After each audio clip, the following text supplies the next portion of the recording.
Good morning or good afternoon or good evening, wherever you are in the world. Talent Finders would like to welcome founder and CEO of Malik Enterprise, Stephynie Malik. So welcome, Stephynie. Thank you. So Stephynie, firstly, I'd like to congratulate you on all your achievements. So can you share with us how your entrepreneurial journey started? Absolutely. So I think my entrepreneurial kind of journey started out of necessity. I'm very, very young single mom. And as I continued to climb the corporate ladder, if you will, the demands became more frequent.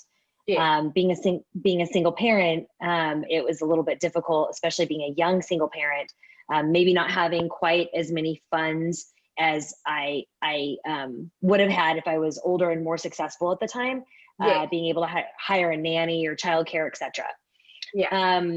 So essentially, I just grew professionally, and I decided that possibly my services might be needed from an outside consulting perspective. Just I knew a lot. I had gone through a ton of biz dev, a ton of sales positions, a ton of marketing positions. I had seen how the inner workings of a very large global corporation had worked. Yeah. And there were so many things I would have done differently. Yes. And so when I started putting it all together, I kind of started talking to friends or associates that were maybe a little bit older, a little bit ahead of their career. And everybody kept saying, Steph, why don't you just go on your own? And, as a single parent, that's a very scary thing, ensuring, you know what I'm saying? When you're responsible for other people's lives. Exactly. And weird thing, she's kind of gotten used to eating. So I was like, really, I can't just go on my own and just be like, whatever. Yeah. So that was hard, like PTO and just, your overall perks and insurances and just knowing when your vacation time is. I wasn't sure that I had the know-how to actually go do this and be successful. Yeah. And so I did. So Karen, what kind of happened was a few of my friends asked me to join them on consulting gigs for my expertise. And amazing. Yeah. And it was great. And I loved the autonomy and being able to kind of niche down and understand what the client really needed and create customizable solutions for that business. Yeah. And so that's kind of how everything started. I was in corporate for a long time meaning a long time at that time. Now it's 22 million years. Now it's funny a really how long time just goes, and then you look back and you go, wow, there was only a very small portion of what I was actually doing. Exactly. And not only that, Karen, but when you're 26 and you say, oh, a long time, I mean, what is that? Like exactly. When you're 48 and you say a long time, that could be like a lifetime. Yeah, exactly. So you have a world-class career, of which you were award-winning CEO of a global consulting firm and spearheaded multi-million-dollar acquisitions and mergers. So can you share with us a little more about this? And do you believe that this helped you to lay the foundation for when you started your own company?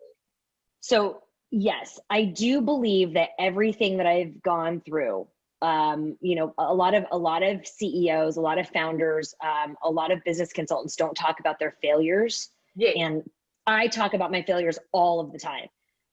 I believe, and I tell entrepreneurs that I coach now, or when I do business consulting, I tell them now, fail fast, understand how you failed, understand why you failed, and don't hide it, because everybody's going to find out. We're living in a technology age. Don't not tell people that you failed. Yeah. And also it's about reframing failure, because I think the way that we all grew up was that we were told failure is a bad thing. And, so I guess it's also about reframing and changing the narrative.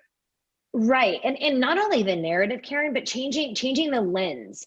Why did I fail? So the one thing that I talk about often, and I'm sorry, I'm going off topic a little bit, but the one thing I talk about fairly often is understanding the failure.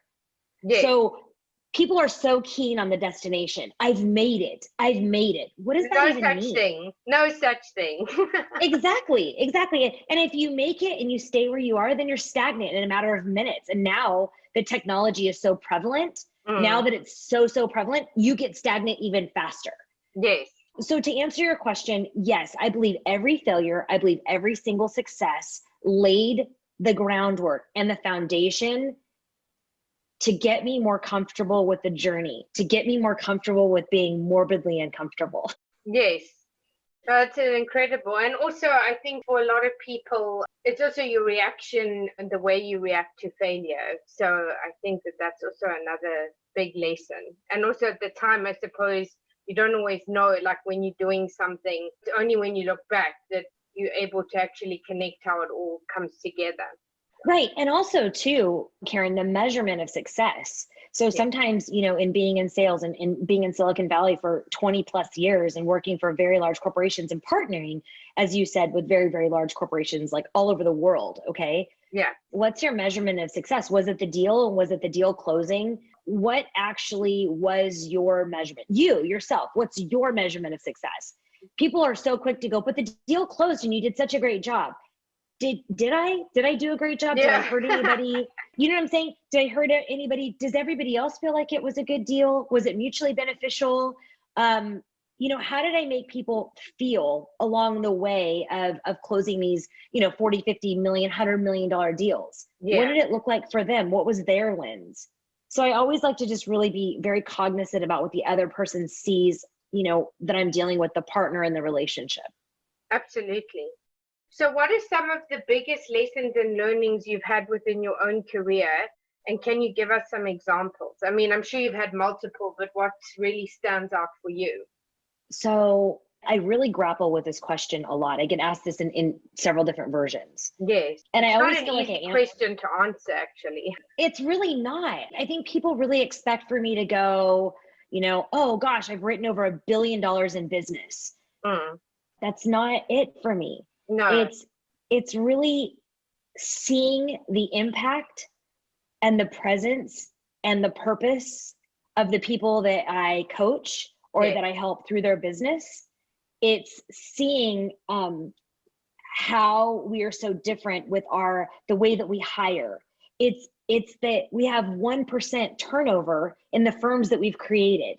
It's the people, Karen. It's the people. It's the relationships. It's the bond with the personal growth and the personal development of each and every one of the people that kind of that we touch, that we're in control of, like our team, our partners, our clients, our families. How do we inspire them, and how do we grow together as one?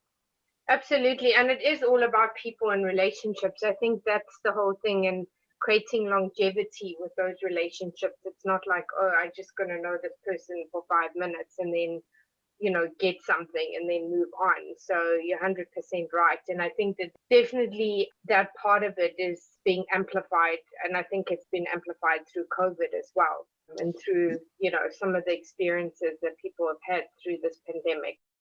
So I want to talk around leadership, or the lack of leadership, from both an entrepreneurial and global perspective. So what do you believe you do differently in your leadership style?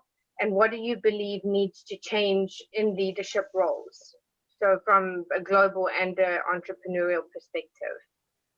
I feel like we need to have 4 podcast segments just on this.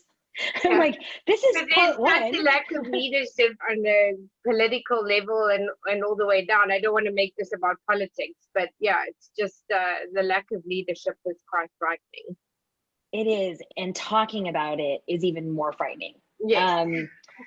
It's actually really interesting. Let me give you a couple examples, okay? And this will kind of give you my perspective on your question, which is what is good and what is bad, what's lacking and what's kind of trending correctly, right? Yes.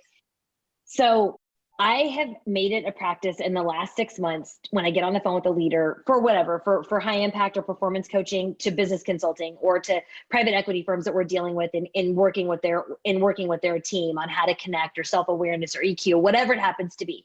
And I ask them individually, I say, hey, and by the way, the most important thing about this whole thing, Karen, is how I ask the question.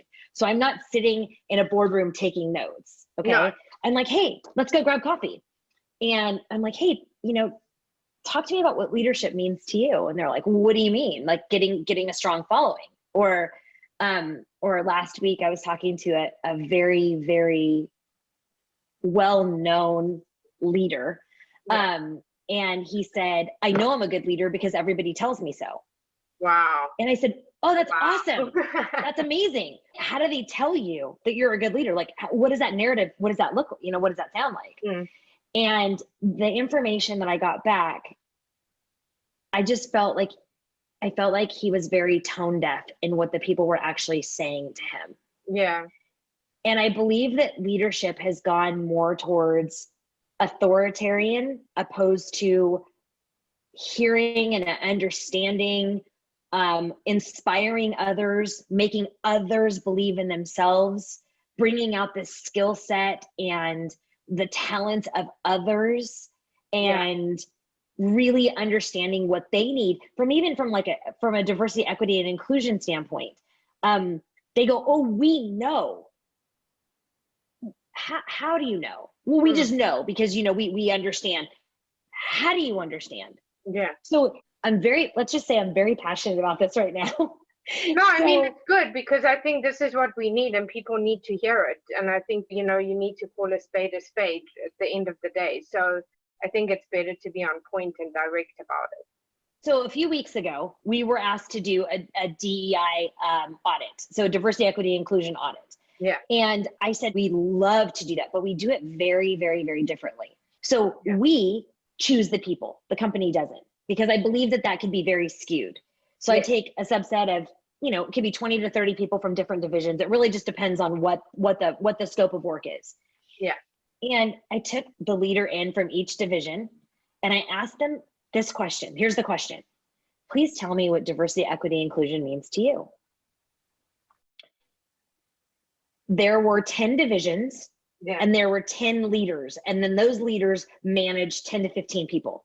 Okay. And they go, we're all on the same page. We've actually all discussed this. We've had an all hands meeting. We all actually really just think we're very collaborative in this area. And I go, oh, that's amazing. Thank you so much for letting myself and my two consultants know. I appreciate that.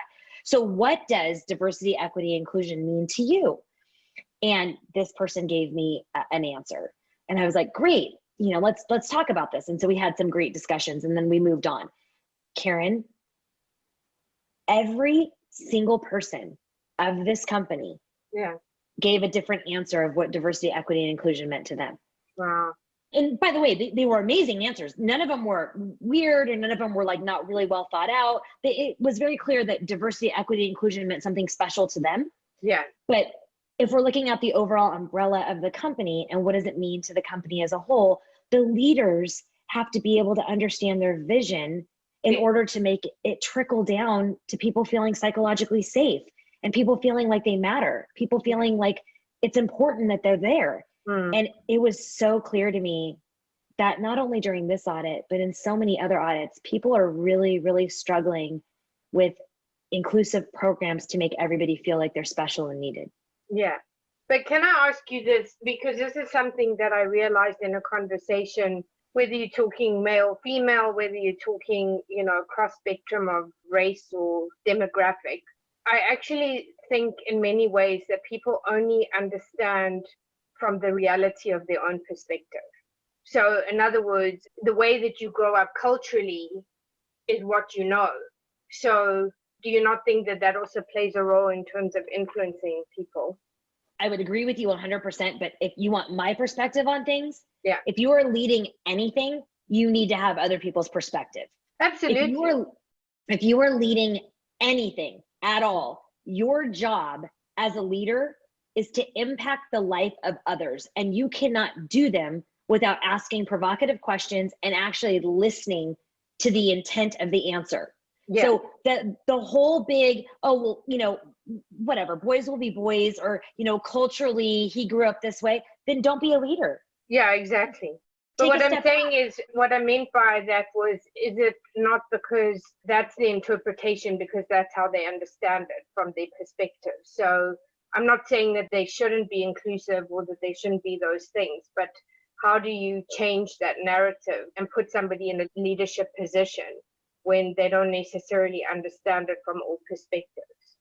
So I think that what you just talked about is more of the pain and not so much of the problem. Okay. I think the problem is, I think that they actually truly do believe in their own self, in their own lens, in their own narrative. I believe that they think they are being inclusive. Yeah. So I mean, it's like the famous, I think it's an AA term, I think, where it says the first step is admitting the problem.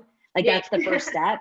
Okay. So many of these leaders believe that they are being inclusive and they're not checking in with the people that they're actually leading to get the feedback that maybe they possibly could be missing the mark. They just see numbers. Hiring is okay. We're not firing anybody. We did great. We didn't fire anybody during the entire pandemic. But it goes so much deeper than that, right?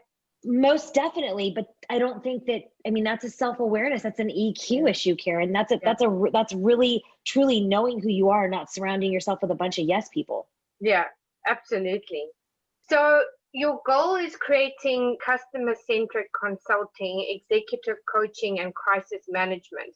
So can you share with us more about this? And can you specifically tell us the types of industries and businesses you focus on and give us some insight into what this means for the audience members that don't know, don't understand, have a full understanding of what you do?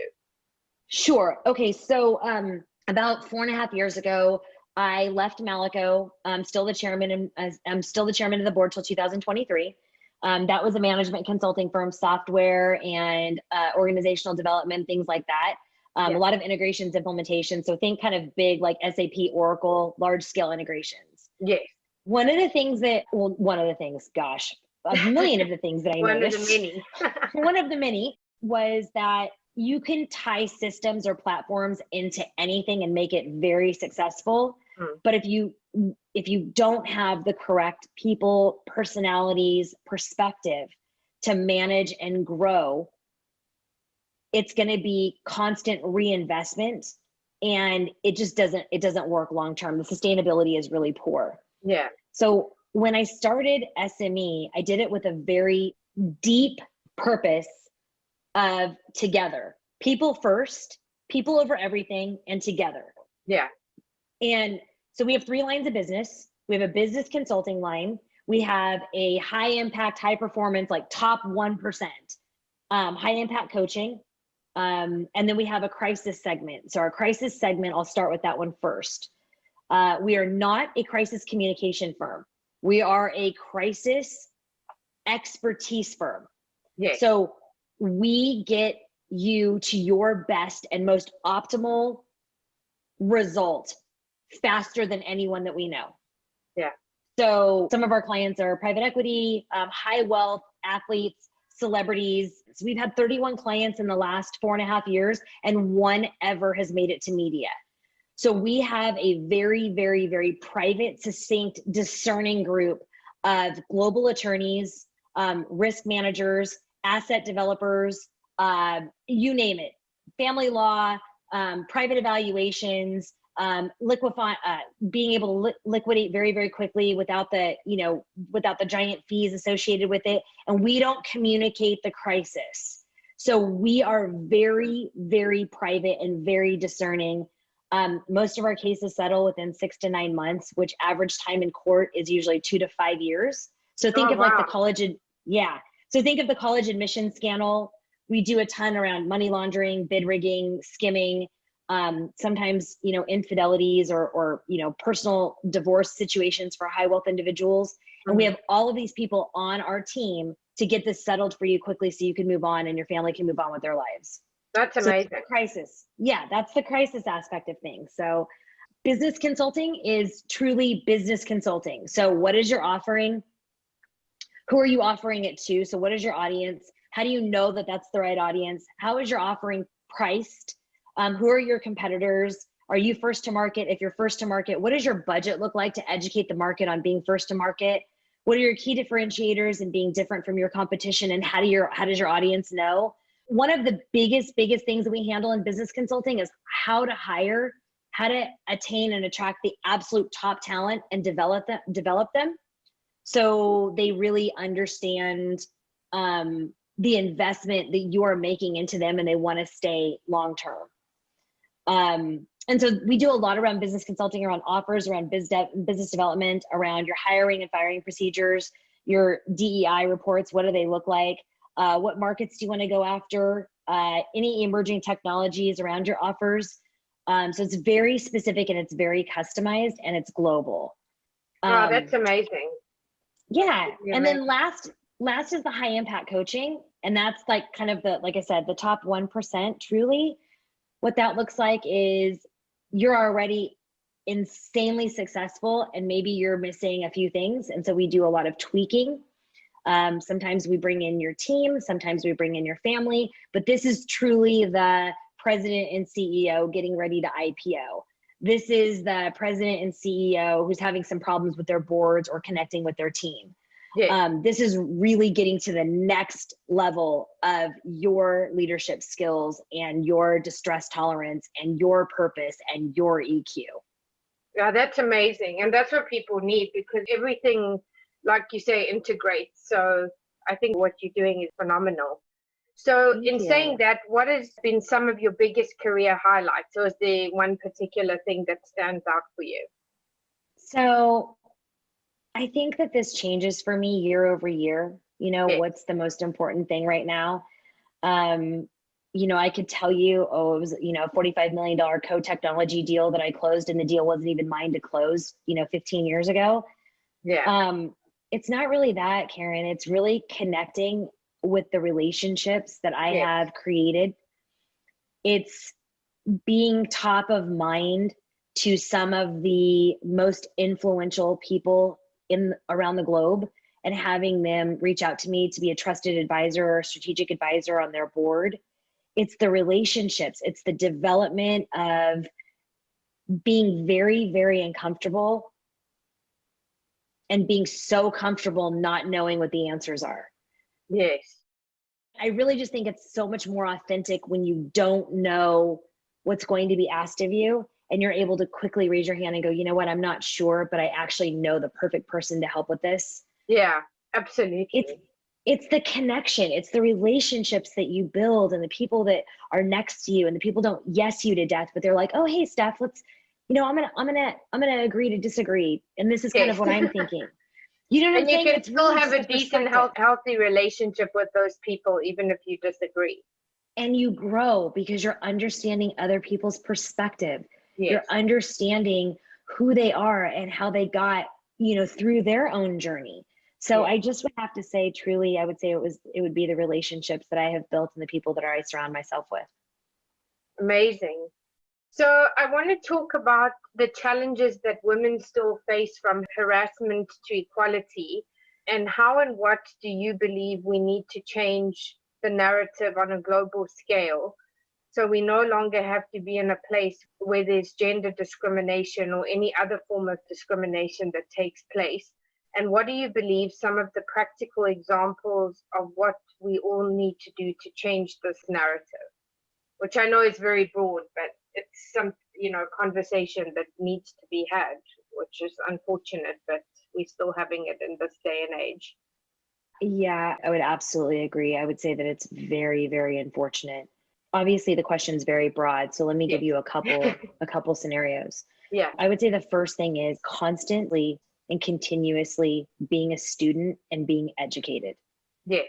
I would say asking the right questions or understanding that you need to find out what those right questions are. Yes. When we talk about equality, my brain goes everywhere, Karen. So you know, there's gender equality, there's racial equality, there's so many different aspects of this. Yeah.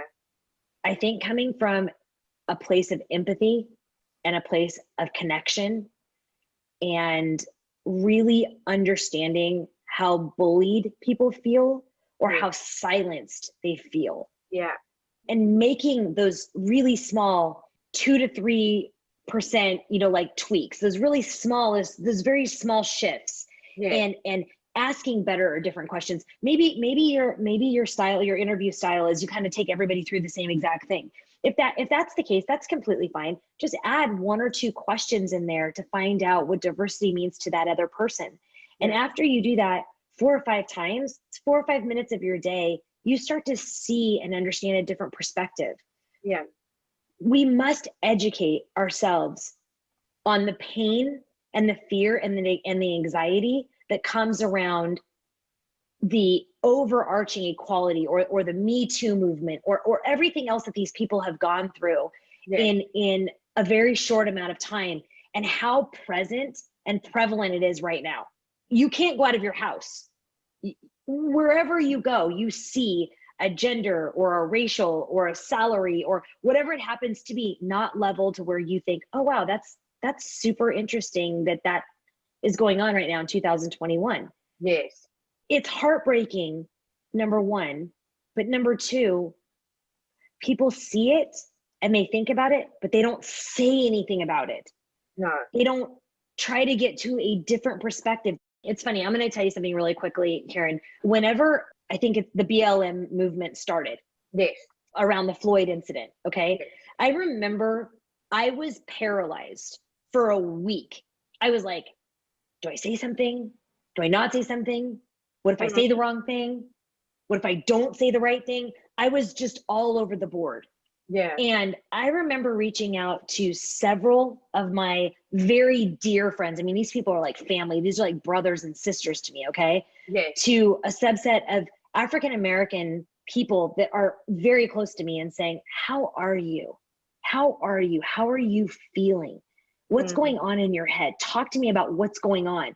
And the really surprising thing for me, Karen, I mean, I literally get chills when I talk about this. They said, this goes on every single day. This one just happened to make the news, Steph.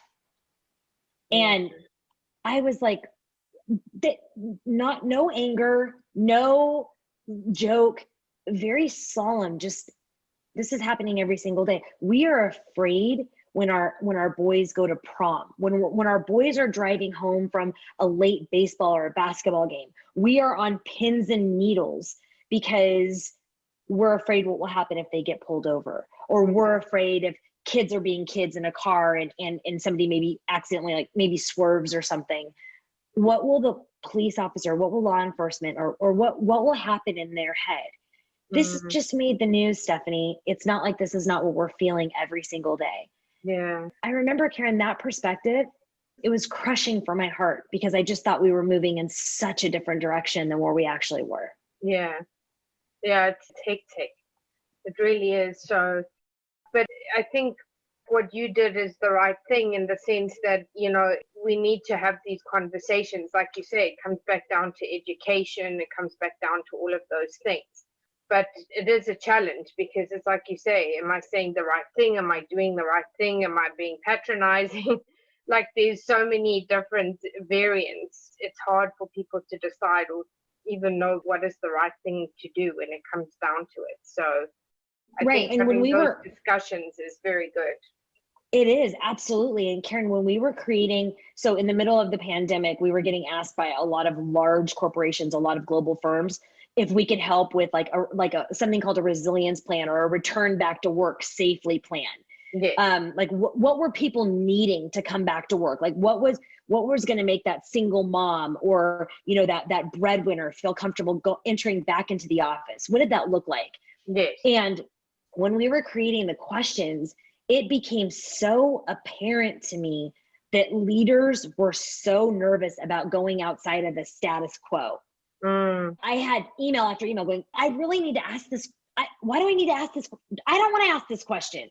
And it was like three thoughts all in the same time. And I remember I stopped and I was like, do you not want to know the answer? Like, why are you so uncomfortable with the question? Like, do you not want to know what they need? Like, what if they do need whatever? What if they do need access to a therapist at you know, who maybe is housed at your office for the next 6 months? What if that's what they needed? What if they do need you know, some different, you know, equity programs or whatever it happened to be? Don't you want to know that? And the answer was so surprising. Everybody said the exact same thing with different variations. Which is, hey, we think we're doing pretty good because everybody's still working, or we didn't have to do layoffs. And so we feel like we're ahead of the game. Yeah, which is just such a major disconnect. It was just a huge disconnect. And for me, it just really bummed me out that these are such intelligent, bright, influential people. They had a platform to make such a massive difference to all of these people that were waiting for this shift. And so many of them, so many of them buried their head. There are several of them that really said, great, Steph, what do we need to do? Can you get in here next week? Like, let's make these changes. Yeah. But as a whole, it was really kind of like, let's bury our head in the sand until we can kind of come up for air and we're able to gauge this a little better. Wow. So that leads me to the next question. You have worked with some of the biggest brands on a global scale. Can you share with us more about this? And how did you get your first big client when you went on your own? Or was that already an existing relationship that you had with people? So are you referring to this firm that I've created now? Yeah. So like Okay. when you went and you started on your own, like you built relationships, through the business that you were in, but how difficult was it, or was it just a natural transition for you? So natural transition, it was not. Yeah. Opposite of natural transition. So it's actually a very funny story. And I don't actually think I've shared the story, but when I was getting ready to do this, I was very, let's call it passionate Yeah. about doing it. Some people call it petulant. I call it passionate. Yeah. But I really believed that I was going to have, so as I was working for my previous firm, Karen, that people kept saying, God, Stephynie, you know what you should do? You should be a business coach, or you should be an executive coach. And I was like, it's so much noise out there. What does that even mean? Big time. And every second person's a coach and author. Exactly. That's our fourth podcast together. Yes. So I just didn't want to do all that. But people kept saying, Steph, you know what? If you ever go out on your own, you call me, and you know what? This is what we want to do. And so I kind of did that. So I reached out to a few people and I said, hey, I'm going to be going out on my own in the next couple of weeks. I just wanted to reach out and chat with you and see kind of what are you facing? Yeah. And I had so many applications. I was so excited and overwhelmed. And I remember I remember bursting, and I was like, oh my God, I haven't been this excited in so long. Yeah. Until I got a non-compete. Oh God. Oh no. From a company that I built from scratch, 16 years, and I get a non-compete that I cannot talk to the same clients as my previous, because I was still chairman of the board. Yeah. And I was frustrated, but it made business sense. It made very good business sense. Yes. So I was like, well, that kind of just scraps my entire model for this entire year. Yes. Back to the drawing board. Yeah. So it wasn't natural. I didn't take any of those clients with me for some time. After 2 or 3 years, people started reaching out and saying, hey, would you consider coaching? Or would you consider consulting with my team? And I did. Yeah. My very first client came from a referral from a board member. Wow. The CEO of one of his firms was in a ton of trouble and had a few very public errors in judgment. Mm-hmm. And needed some global help because the company was global. Yeah. In offsetting risk and exposure. And so I said, okay, that wasn't part of my job description, but let me see what I can do to help you. Mm. And I contacted 4 or 5 relationships, and everybody said, absolutely, Stephynie, we're happy to help. What do we need to do? And I said, that's a great question. Yeah. I'm going to have to get back to you on that. And so I did. I sat down and I created a crisis plan, and I created the team members and developed a proposal. And I am very, very happy to say that that was open and completely shut with over $15 million of exposure in less than 6 months. Wow. With never, ever coming to press or media. That's incredible. That's amazing. It was amazing. It was a very, very, very, very fulfilling journey for not only myself, but the client, because we were able to get them amazing and extraordinary help very soon that we had access to that they probably wouldn't have had any access to. Yeah, absolutely. So that leads me into you're also a master negotiator, and this seems to be a skill set that many lack. So I want to talk about women, as there are many who are brilliant with many ideas, but somehow the biggest shortfall is that so many women lack the skill set to negotiate. So what do you think we need to do to support and help women master the art of negotiation? That's a great question, Karen. I would Because say that's something I've picked up on by many women. I know so many phenomenal women who are doing amazing things. I mean, I know for me, it's negotiations are a weak spot. So, I'm just be interested to know, because I think that it's a big problem for women. so I know it's a big problem for women, but it's also a very, very large problem for men as well. Yeah. They just are less apt to raise their hand and draw any attention to it. Yeah, absolutely. For women, they want to compete on a level playing field. So they say, hey, they raise their hand and say, hey, you know what? I actually have an issue with this.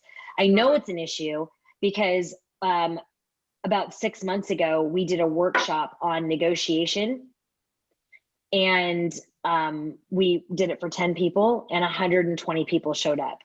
Wow. So it's a huge thing. We're going to be redoing the negotiation workshop probably the end of next month. When I do, I'll send you over a link so you can, I'm happy to have you join.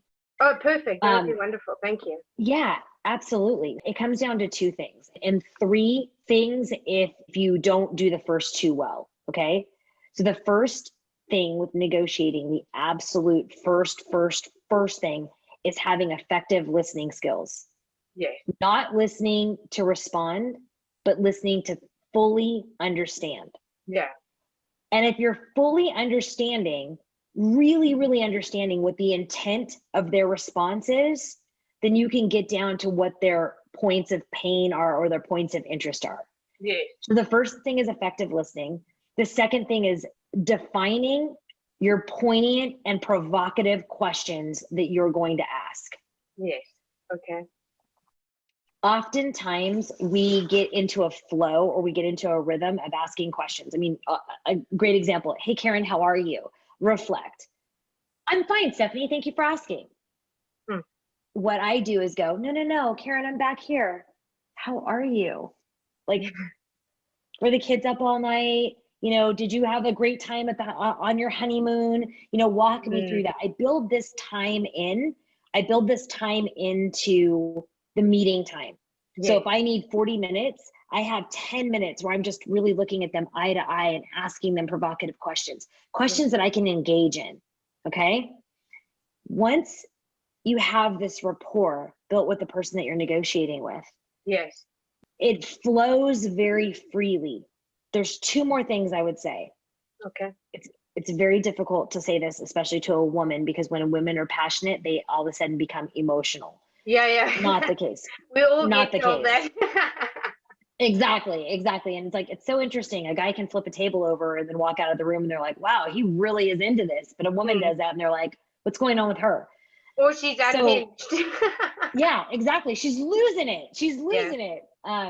Yeah, absolutely. So the other thing is being emotionally neutral. Yes, So, which is very hard for women. It is. But I will tell you that I don't want to give away all my secrets on your podcast,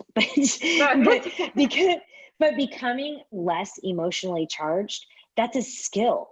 And it's great because, and we teach this in the negotiation workshop, we teach this. Yes. It's not disconnecting from who you are. It's putting on your performance suit. Yes. Okay. You're putting it on. You're not being disingenuous. You're not being disengaged. You're not being dishonorable. You're saying, I'm meeting you where you are. So I'm going to be so respectful of you, Mr. Client or Mrs. Client, but I need to be able to learn a lot. I can't learn if I'm emotionally charged. No. If I'm charged up, getting ready to negotiate, then I can't hear your intent. Yes. So I go into negotiations extremely neutral. I go in, number 1, with a lot of research. That's very important. Here's another thing that I'll tell you that I do. I will give somebody on my team, or maybe 2 people on my team, I will give them the name or the company in which to research, Yes. because they will give me very, very different things than I will get myself. So I'll say, give me 10 bullets.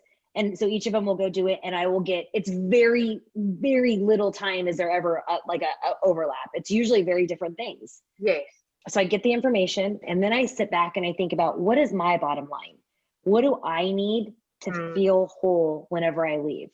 So if my price is $250,000, but I very much believe in not maybe this person, maybe this product, maybe this service, and I very, very much believe in it, would I go down to $200,000? What would that look like for me? Would I still feel whole? Would I still feel like this was a great value and investment of my time and my energy and my resources? So I figure out my bottom line. Yes. The third thing is, whenever I go in thinking this is 1,000% about them. And I make sure that I am very transparent and I'm very readable. Yes. When we go back to the $40 million deal that I negotiated, that wasn't even my deal. Yes. It was 1,000% because I asked questions that nobody else was asking. Wow. People didn't want to ask. So for example, one of the biggest questions was, you just told us to come in and sign the term sheet and you guys look very uncomfortable. What's going on? We just don't believe that you guys are going to be around. Oh, thank you so much for telling us that. That's great information. Let's talk about that. Let's talk about our funding and where our funding is and what our run rate is. Let's talk about what our next 2 or 3 co-development deals look like. Let's talk about white labeling, or let's talk about technology. And once I opened up the conversation and the engineer came in and he said, the demo feels a little spotty. And I go, great, walk me through that. I'm not tech savvy at this point. And he said, this. And I quickly was able to call the engineer who fixed those 2 glitches and did a perfect demo. Wow. So these things are just flying off the table because I'm asking very difficult questions, questions that make people uncomfortable that maybe they don't want to hear. I want to hear all of it. No, of course not. But you just want to get to the key points. Right. And I want to understand, I want this relationship, Karen, for this product or this service, I want it to last for a very long time. Yes. So I treat my clients like I'm going to know their children and their children's children. And I want it to be a long-term relationship, and I want to be top of mind when their loved one or their trusted advisor is going through something. I want to be top of mind for them to reach out to. You have to be trusted, you have to be liked, and you have to be vulnerable and available. Yes, absolutely. So that leads me to the last 2 questions. What are the 3 key pieces of advice you would want to give to other entrepreneurs or people that were looking to start up their own business? And also, what legacy or how would you like to be remembered? Wow. These are like very, very loaded questions. Okay. 3 things I would tell an entrepreneur. Yes. 3 tips that you would give to other entrepreneurs that were looking to start a business. Okay. Let me caveat the question with, I'm not sure if you know, or I'm not sure if you have like any research on this, but what most people call me who are new entrepreneurs, right? No, actually I don't. Okay. So it's a very big joke. Yes. I've embraced it. Okay. It wasn't funny at first, but I've embraced it. Yes. So people call me DK. Okay. Or dream killer. Oh, okay. Yeah. Not every idea needs action. Not every idea is fit to be monetized. Not every idea is a business or a service or a product. Okay. That's the first thing. Just because you believe it's a great idea, and it could be a great idea. Yeah. Okay.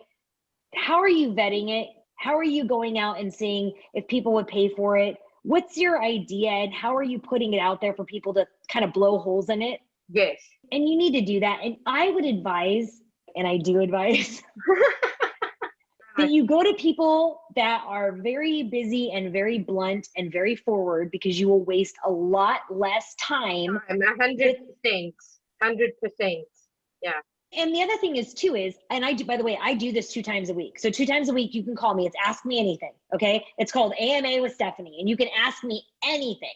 Okay. And I will tell you, in the last 3 weeks of doing this, I will tell you that I have referred 4 deals, and 4 deals have been funded in the last 3 weeks. Wow. Okay. That's amazing. But, comma, I Yes. also will tell you, I've had probably 150 questions of, I've got this really, really great idea, or I've got this really great kind of vision, and 100 of them are not. Here's my frustrating part, and I'm going to be very blunt with this, and again, I'm not everyone's cup of tea, okay? No, for sure. But it's better to be a straight shooter, I feel. I mean, so if you ask me, here's the thing. You get on whatever it is, Clubhouse, I get invited to rooms all the time. I'm going to be starting my own room next month, okay? But if you get on and you ask me a question and I ask you who your competitors are and you tell me you don't have any competitors, and in a matter of 20 seconds, I have 5 people DMing me or 5 people on my team saying, here's the competitor, here's the competitor, here's the competitor, here's the competitor. That tells me, number one, you don't need to start a business. So you're financially not dependent on what your outcome needs to be, number one. Yeah. Number two, you're lazy. Yes, because you don't do your homework. That's exactly right. And number three, you just wasted my time, which is going to sincerely piss me off. Yeah. Okay, so that's number one. Not every idea is a business or needs to be monetized. Number one, okay? Number two, pay very, very close attention. This is the craziest thing, and it's not rocket science, but I will tell you, every single year I have 10 or 15 people come back to me and go, oh my God, you were so right, okay? Clean up your social media. Surround yourself by good people that are going to push you forward and that are going to be positive influences. Even, and I mean, even being direct, you can be a positive influence, okay? Even telling someone no or not a good idea, you can still be a positive influence. Be a positive influence, be a role model, and seek out those people around you. There are going to be incredible relationships for you long term. Yes. Look at what that person has to offer, whether it's wisdom, whether it's fun, whether it's generosity or gratitude. Pick out the 2 or 3 or 4 things that you love about that person and give back to them as well. Show up and add value before you ask for anything. 100%. That's the biggest lesson. Don't go in with an ask. Right. Or if you haven't asked, I also respect, hey, Steph, I know you don't know me from Adam, and I know that and I understand that. I don't want to show up with a bunch of BS and pretend like I'm adding value because right now I don't have anything to give you. I really need X. If there is any possible way that you can help me with X, I plan on giving you YZ. Yes. Okay. Exactly. Don't be shady. Don't be secretive. Don't be weird. Just come with it and be honest and transparent in your ask. If I can do it, I'm going to. Yes. But if I can't do it, or you didn't show up in your full self and your full presence, I'm not doing it. Exactly. I'm never, ever going to work harder than my clients work. Never. No. Never, ever. No. Okay. The last one. Yes. And my most passionate, my most intimate time. Be very intentional with who you spend your time with. Yes. And how you spend your time. The last 7 to 10 years, and most importantly in the last year, like everyone else, I have had insurmountable loss. Insurmountable, from children to partners to close, dear friends, from pseudo parents, from ex-employees. Every single person is fighting an astronomically huge battle inside, whether it be supporting someone else or supporting what they might themselves be going through. Show up with kindness and with grace. Offer yourself as a support and an alliance. Don't be a giant pain, but really intentionally think about how you are spending your time. I've seen people pass at 20 years old, 30 years old, 104 years old, babies. How are you spending your time? Because if this was your last day on earth, would this be how you were doing it? And millennials, I mean, I have 4 children, 26 to 11 years old. Okay. And it's interesting to see right now, my 11-year-old is so insanely into video games because he hasn't had the connection of others for so long. Where my other children have just been struggling to stay connected, and I can't because I have so much of a Zoom fatigue, or going from Zoom party to Zoom party to Zoom party to, how are you spending your time? Yeah. How are you growing? How are you yourself gifting yourself knowledge and understanding and gratitude? And how are you showing up for others? Yes. Well, that is amazing. Thank you so much, Stephynie. I really appreciate your time. And if Yeah. people would like to connect with you, what are the best platforms to do so? So our website is stephiniemalik.com, and the Stephynie is spelled with a Y, so I'll just spell it quickly. It's Stephynie, Stephynie, Malik, MALIK.com. Twitter, it's Stephynie Malik. Clubhouse, it's Stephynie Malik. Okay. Instagram, it's Stephynie Malik. It's all Stephynie Malik.